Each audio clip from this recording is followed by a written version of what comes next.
Hey everyone, welcome to the You Is You podcast.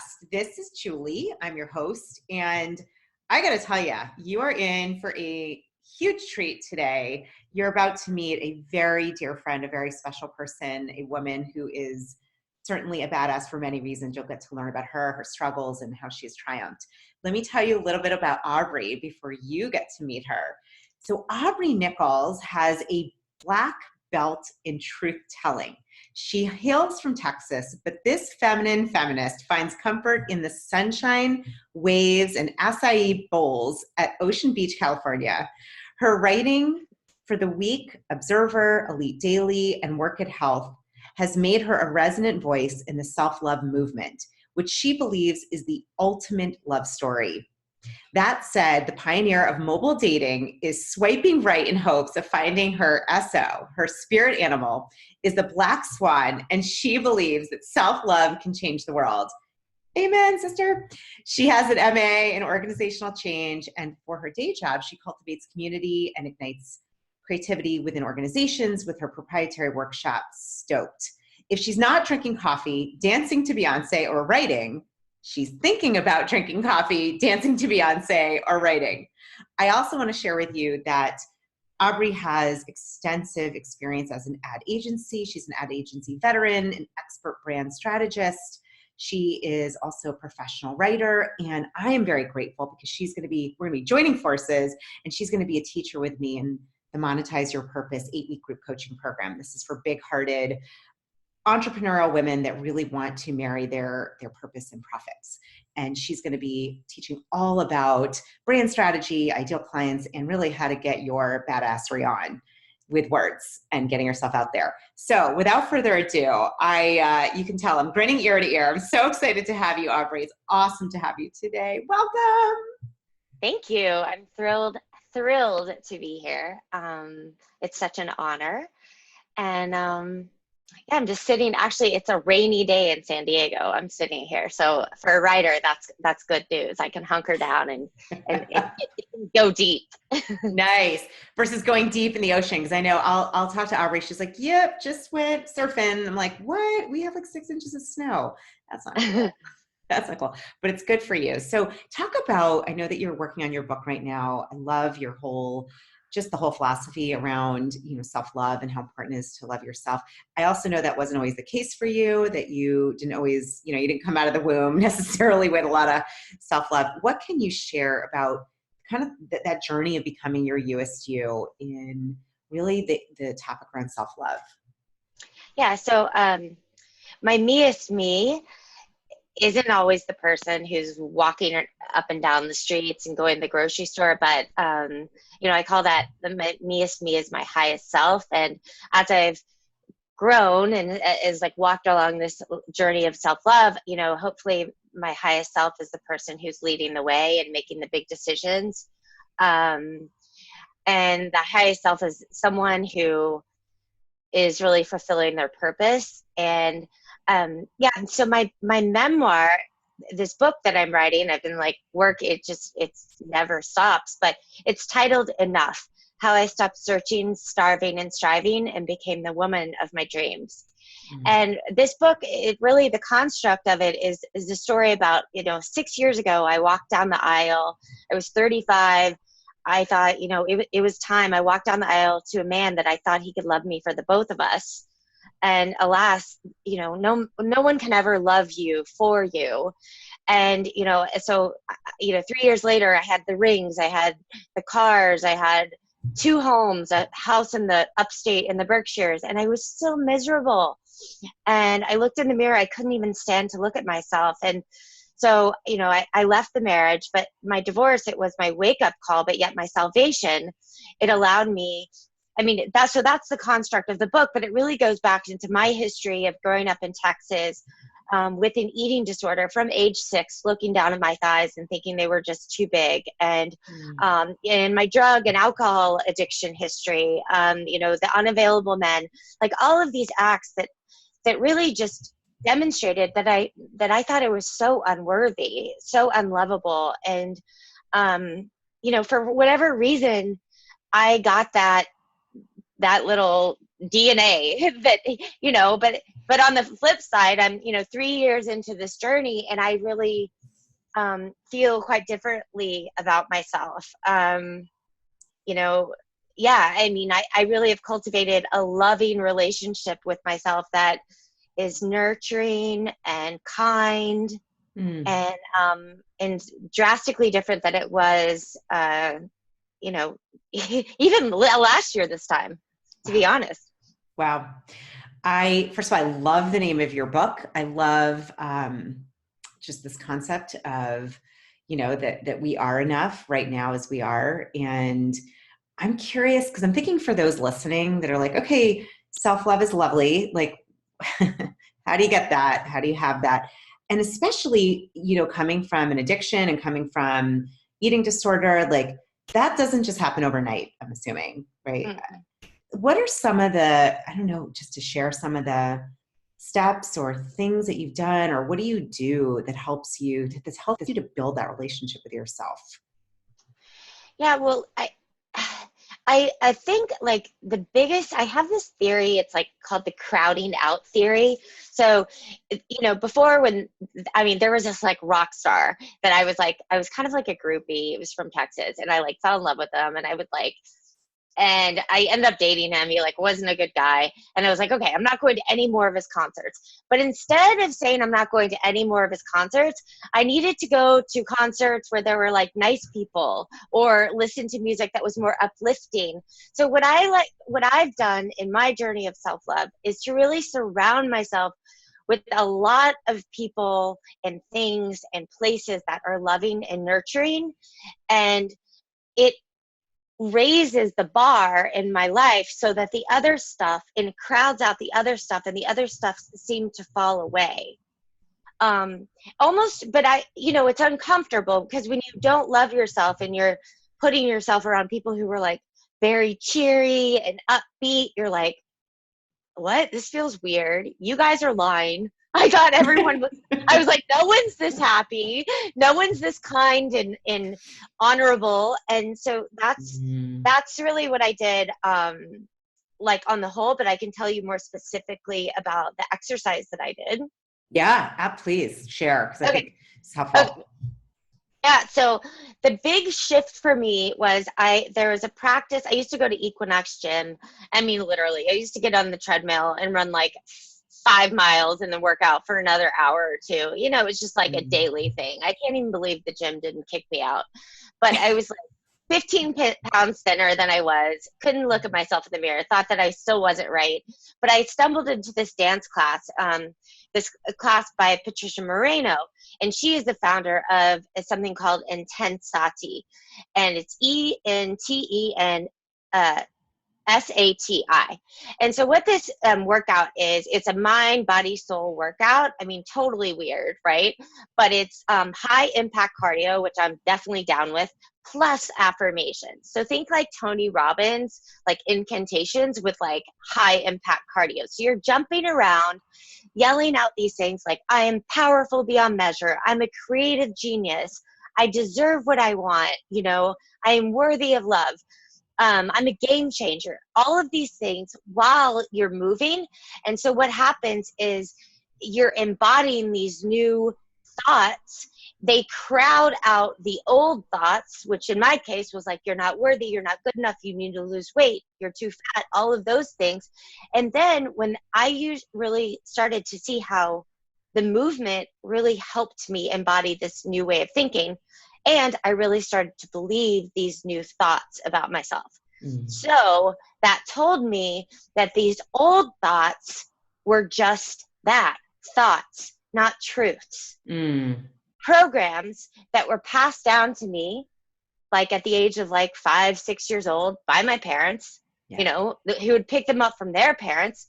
And these were just freaking like, these were programs that were running around in my head, and that I could challenge them and rewire my brain. So that was the thing that really shifted everything for me.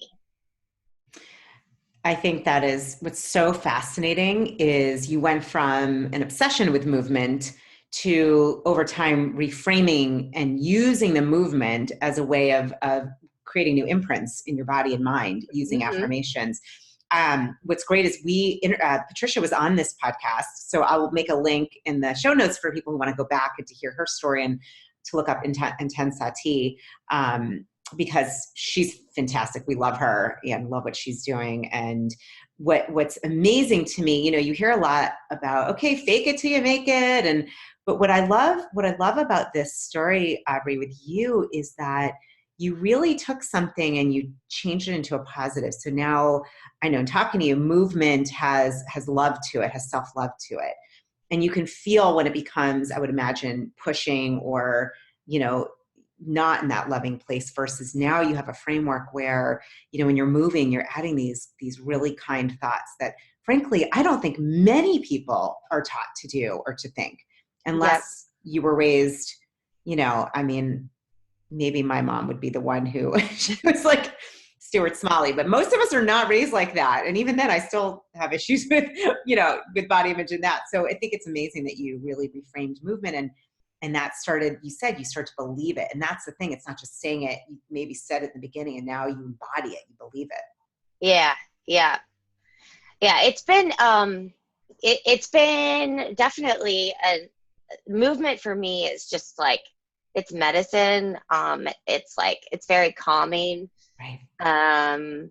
It always has been. So that's something I turn to. And I definitely, just because I never want it to go away. So I always sort of skirt the line and like, how do I only have one body, so I really want to take care of it. And the way, and the food, like eating really good, nourishing food, that's been the hardest thing for me because I never came from a place where food was like pleasurable or fun. It was always something to fear. I avoided kitchens, restaurants, anything that had to do with eating for such a long time. So now for me to come home and like cook myself a warm, like, grounding meal and like sit down and eat it, is a win. I'm not totally to the point of like food enjoyment yet, but what I know that I need to do is invite people in my home to start create experiences new experiences in my new home, because I just moved from New York City to San Diego, to start creating more pleasure and fun and lightness around food, because it's like, they say like the opposite of addiction is not like, it's not sobriety, or it's not the absence of it. For me, it's connection. Yeah. Like I connected with those inanimate objects of like too much exercise and too much or too little food and all of these things, because I really wanted to connect. Yeah. And so, right now part of my self-love journey is like interpersonal relationships.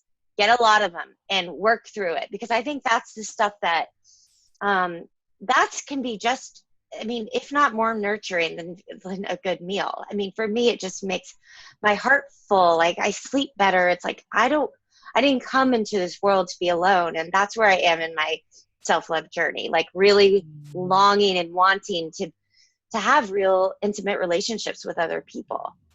Yeah. Well, and what I'm hearing too is that part of what you've been doing is redefining kind of how you relate to yourself and listening to what you need. So even talking about food as nourishment, nourishing connection, nourishing movement, kind of really playing into that.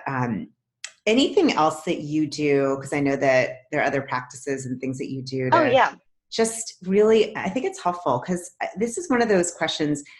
And those listening, let me say this, that what I found is it may not be that everything you're doing works for everybody, but even if someone listening gets an idea or one nugget and that works, that's awesome. So I always like to share, what other things do you do to kind of keep yourself in that atmosphere of connection, of self-love, of kind of that higher vibration? So I have a keystone habit, and that is like the habit that if I don't do this, it's like, all bets are off. But basically, I wake up in the morning and I write 3 pages of sort of a la Julia Cameron, sort of morning pages. I do that, and then I write my intentions for the day. And I also write, like, I keep very scheduled. I like a skeleton schedule of what's going to happen that day. And if I do that, I say, okay, I want to be playful today. I want to be creative, actually, but I need to be focused. So usually when that happens, well, it's not usually. Every time I set my intention for how I want to feel, it always happens. Anytime I write it down, that's what they say, manifestation 101. If you want to make something happen, write it down, speak it out, give it voice, tell the universe what you're thinking. And, that actually was very helpful when I was going through my divorce. Every single day I wrote of like how I wanted to go through that divorce feeling and being, and it all came true. And I walked through feeling 100%, like I had 100% integrity about my actions. And that's when I saw the power of journaling, and just getting it out of my head and putting it down. You don't even have to do anything when you put it down. You don't have to revisit it. Yeah. And then meditation for me, I use Insight Timer. I'm sure Julie has talked about it because she has meditations on there. But Insight Timer is an app you can download. I use guided meditations.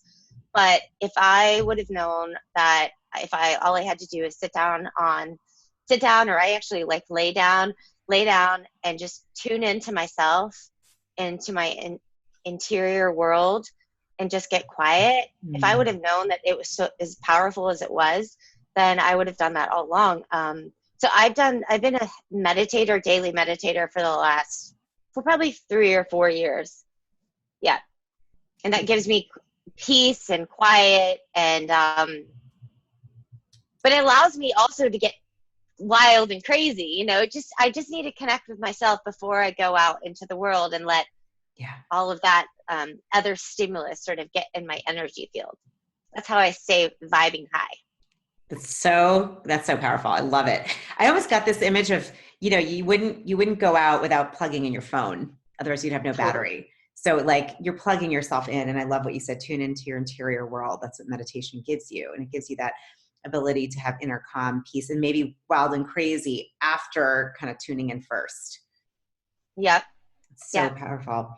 And I'll make sure to note, that the morning pages, I'm a huge fan of Julia Cameron, The Artist's Way. She was part of the reason I had my transformation 15 years ago, her book that just is, and got to meet her at a retreat. She's amazing. So it's a great practice. The 3 pages, you basically just write, like clearing the dust bunnies, the cobwebs. And that sounds like that's what you do, which I love that you shared that. Talk a little bit. So I know you came from this big, ad agency in New York City, big corporate accounts, and something said to move to sunny California and to be entrepreneurial, and just kind of that shift that got you to where you are now. Say a little bit about your journey and where you see that moving to. Okay, well, so I'll just start right here, is that my father, he was flew F-16s and the Air Force. He always did things his own way. He was just 100% badass, still is like my badass person. And he started his own oil and gas company when I was younger.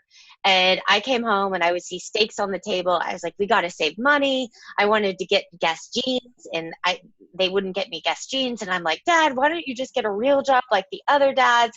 But 20 years later, he has a huge company with all of these employees. And the point is like, I've always had a really entrepreneurial spirit. Like, I want to know all the rules just so I know the ones that I can break.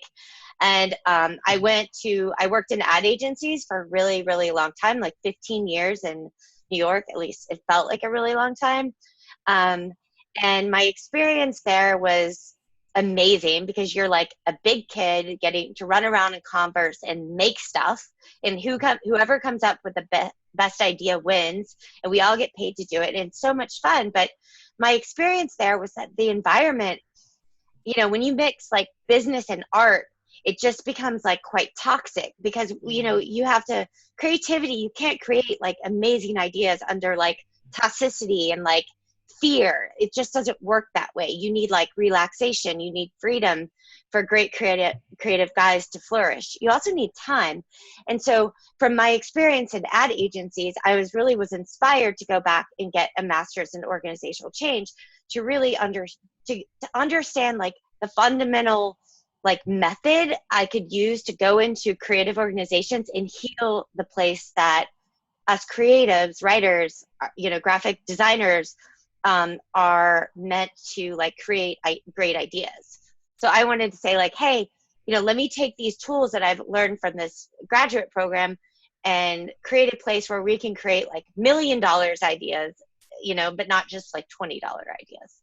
So then that was my New York experience. And, I'm doing a similar thing here on the left coast, the best coast, out here in California, just working for myself, writing my book, trying to just forge my way out on this coast because it is quite different from the pace of New York City. And that's something that, I asked for and I got it.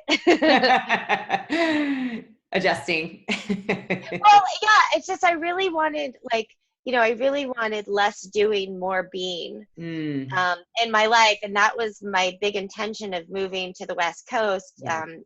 Being outside, you get to be more in your body and, live more from my heart. And you know what? It's after living in New York City for 16 years, I have been flooded with a lot of emotions that I probably didn't confront when I was running around in that gritty cosmopolitan city. And so, yeah, it's a big, huge shift. And I know that there's a huge, huge gift in it. And I know that there's a reason I'm here. It's just not clear what that is yet. Yeah.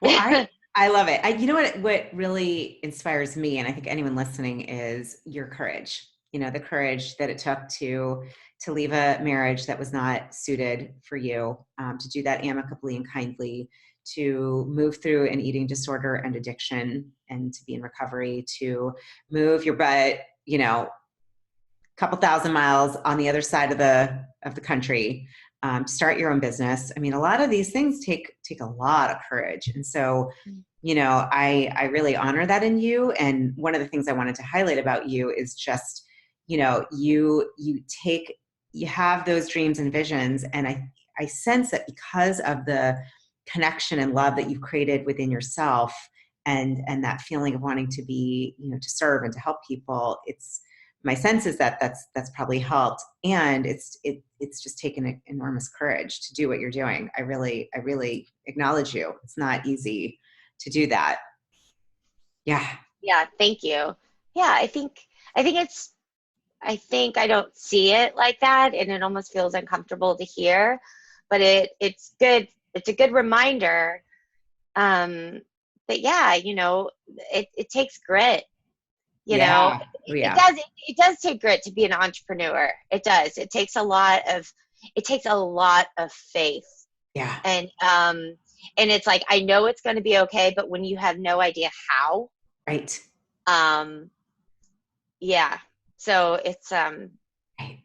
Yeah. That's it. It's like letting go of the how. I find that all the time. It's just like you said, you write your intention. You said it earlier. All you got to do is write it and then be it, and drop the how, drop the when, how that's going to happen. And you're doing that. Yeah. So cool. What is your vision for your book, Aubrey? I know that you're, so for those, like, seriously, you've got to find Aubrey on Instagram. You got to find her on social media, read your writing. I mean, it just draws you in. You're such a fantastic, relatable, witty writer that is so real, which is part of what I love. And I'm like, when is this book ready? Because I want to read it. I know. And we all want to read it. But what's the vision for your book? How do you yeah. I can't believe you asked that, because I was just thinking about that. Yeah, the vision for the book, and it's when you're in the day-to-day of like making things fit and, an entrepreneur, like making business happen, it's hard to forego the vision and forget about the vision, but that's really important for me to keep my eye on the prize. And why am I doing all this? I'm doing this because I feel the abundant wealth is in my experience and my mission to share this message of self-love, that it is the relationship with you have with yourself is foundational for everything else in your life. And so for my book, it's like, I see this being a book. It's almost like this is what happened to me and this is why it matters. And, maybe you can take some tips and tools or reflect on your own journey. But I also see I see a lot of speaking, like maybe a movie. I definitely want to start giving workshops, like living a self-love life and what that means. And again, I don't know much about the how, but I really want to get published in Modern Love, the New York Times Modern Love. I see building out my brand as an author and as a writer and as a resonant voice in the self-love movement. Because I want to make an impact and I want people to understand that, unworthiness is not, sometimes, laying in my bed yesterday, I'm like, okay, I have no friends here. What do I do? I'm like, okay, unworthiness is not the thing that isolates me. It's the thing that unites all of us and connects us. Mm-hmm. So I just really want to speak to that and say, listen, I felt that too.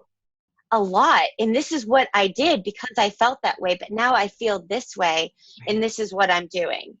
And so I think that's the vision. That's the vision, and hopefully that there's things within this vision, and I know that there are, that I can't even conceive of. It's bigger than my wildest dreams. That's so powerful. I love that.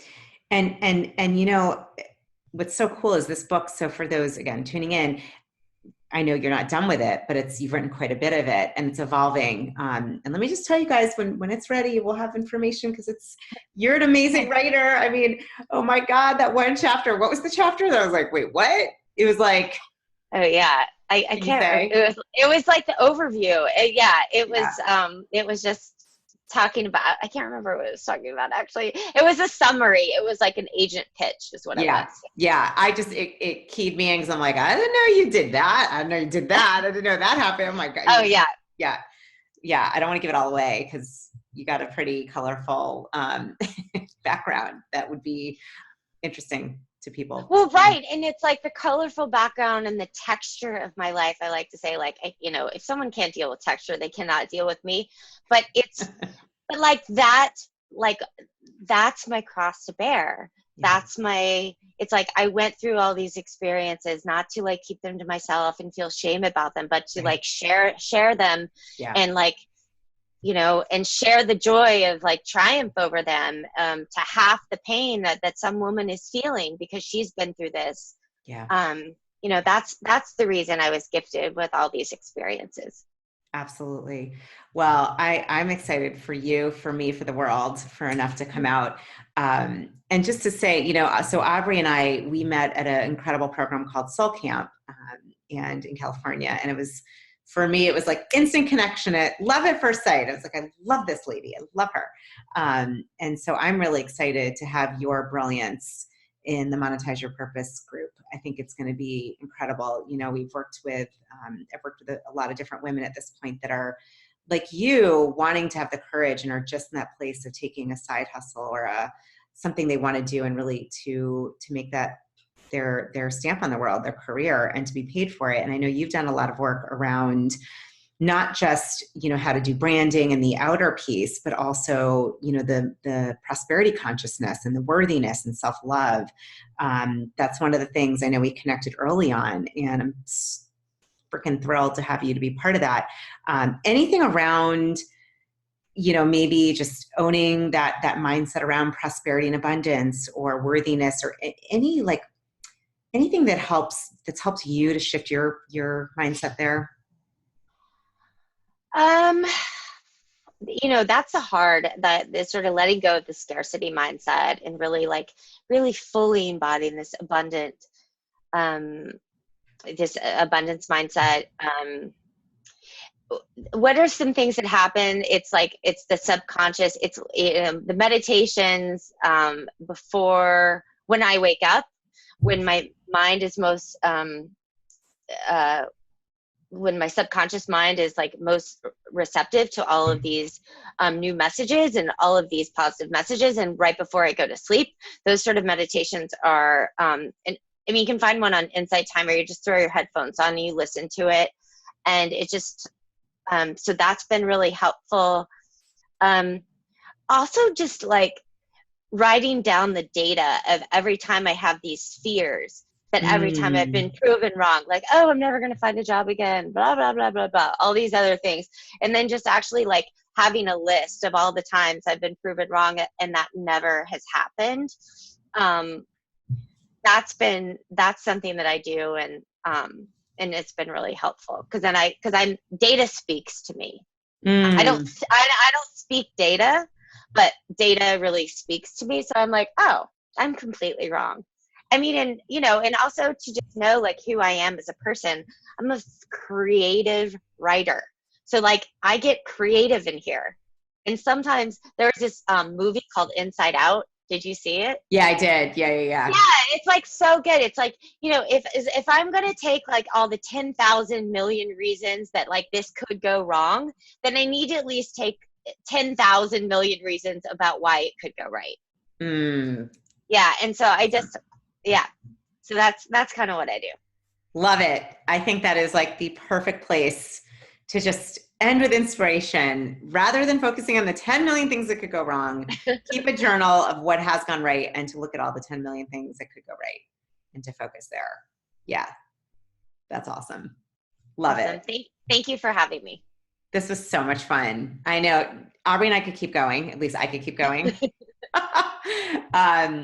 But it is such an honor to have you in my life and to share you with all of my awesome, fantastic listeners. And we're all rooting for you for your book, which I know the world needs. I'm thrilled to have you part of the course. I know it's going to add huge, immense value. And just for you being courageous and who you are, Aubrey, you're a badass lady.